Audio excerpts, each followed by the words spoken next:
Nagyon sokan tartanak kutyát, macskát, tehát gyakorlatilag a háznál állatokat. Mi a felelősségünk ezekkel az állatokkal szemben, nekünk embereknek?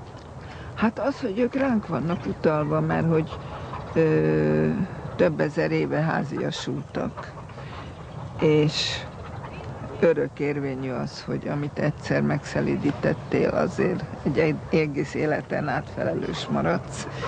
Tehát az az állat, amelyik teljesen emberközpontú, csak az emberi társaságban és környezetben érzi jól magát. Hogyha azt valaki magára hagyja, vagy kidobja, vagy visszaél az ő ragaszkodásával, hát az főbűnös. Ez nem egy lukas zokni, amit ha akarok kidobok, ha akarok nem.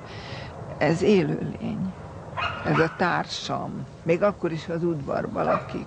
Nemzetközi összehasonlítást, ha tennénk, akkor milyen törvény ez? Ez egy jobb közép. Szóval a jobbak közül való törvény a középmezőnyben helyezkedik el.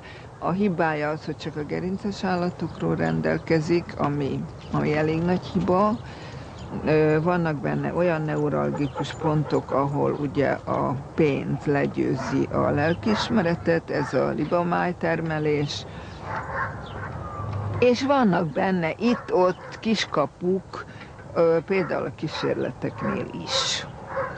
És nagyon kevés szó esik a nevelésről, holott ez az alapkérdés, mert az állatvédelmet tulajdonképpen az emberi nevelés eszközeként kellene használni, hogy ne legyenek már olyan erőszakosak a gyerekek.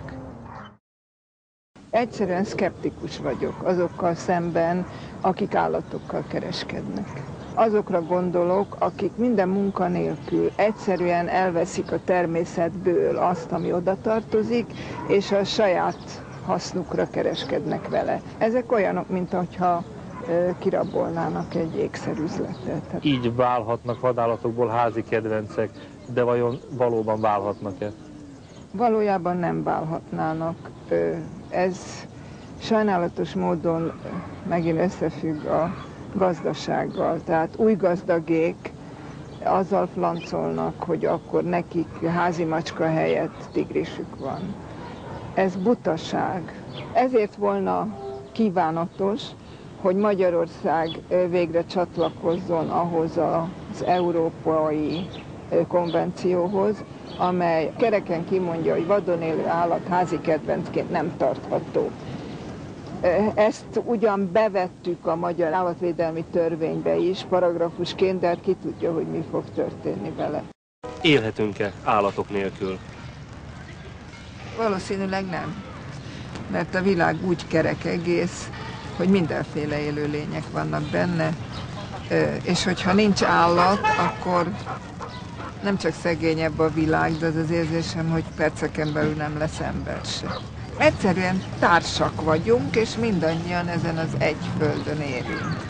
Nekem van egy olyan elképzelésem is, hogy tulajdonképpen a parlamentben képviseletet kellene, hogy kapjanak azok, akik önmagukat nem tudják megvédeni, a kiszolgáltatottak. Tehát ide tartoznak a gyerekek is, a sérültek, az öregek, és végső fokon az állatok is. Azt szoktam mondani, hogy számomra földi giliszta ugyanúgy áll, mint az elefánt, akinek megvan a maga szerepe ezen a földön, megvan a helye a táplálékláncban, az ökológiai körforgásban, és én ezt az egészet tiszteletben tartom.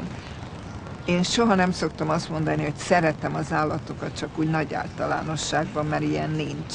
Én szeretem azt az állatot, akivel közös háztartásban élek, és ez ebben a pillanatban egy kutya. Tudtuk, hogy ez egy kerettörvény, de hogy ennyi hiányosság és ennyi kiskapu van benne, erre nem számítottunk, és főleg nem számítottunk arra, hogy az illetékes hatóságok teljesen elzárt, bezárt fülekkel ülnek velünk szemben. Nem érdekel senkinek, úgyhogy az állatvédők meglehetősen elfáradtak ebben. Én azt hiszem, hogy az se volna felesleges, hogyha egyszer nekiállnánk és megfogalmaznánk, hogy mi az, hogy állatvédelem. Mert a társadalomban ez rendkívül kuszán és félreérthetően él, mert a nagyvárosokban a kutya-macskára vonatkoztatják, a haszonállatokkal nem nagyon törődnek most a mezőgazdasági helyzet miatt is, inkább csak azt nézik, hogy mi belőlük a haszon, és a pénz, és a vadállatok tekintetében szintén nagyon sok a probléma. Vannak, akik azt mondják, hogy ő oroszlánt tart a kertben. Hát aki oroszlánt akar tartani, ez vegyen hozzá egy szavannát is.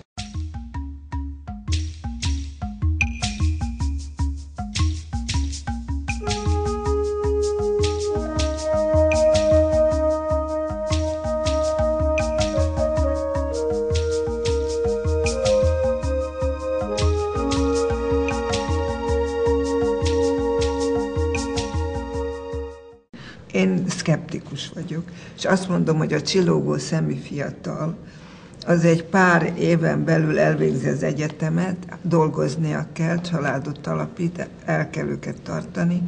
Egy perce sem lesz arra, hogy ő tovább is állatvédő legyen, csak akkor, hogyha a befogadott tudását hivatásosan, főállásban tudja gyakorolni.